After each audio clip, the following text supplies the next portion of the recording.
పట్టణ ప్రజలకు విజ్ఞప్తి.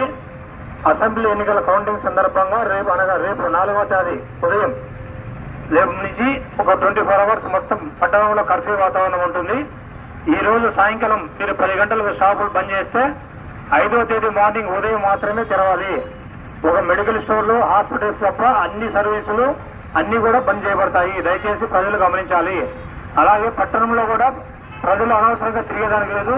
ఈ రోడ్డు మొత్తం ఆ ఫెన్సింగ్ వేరే వేసి కరోనా టైంలో ఎలా అయితే మనం రోడ్డు బంద్ చేస్తామో అట్లా అన్ని మెయిన్ సర్కిల్ కూడా బంద్ చేస్తాం. బయట వచ్చిన వాళ్ళకి వెహికల్స్ సీజ్ చేసి స్టేషన్లో వేసి వాళ్ళు అరెస్ట్ చేసి కేసులు నమోదు చేశాం. దయచేసి ప్రజలు సహకరించి ప్రశాంతంగా కౌంటింగ్ జరగాలని మీరందరూ సహకరిస్తారని కోరుకుంటాం. ఇట్లు పొద్దుటూరు పట్టణ పోలీసులు.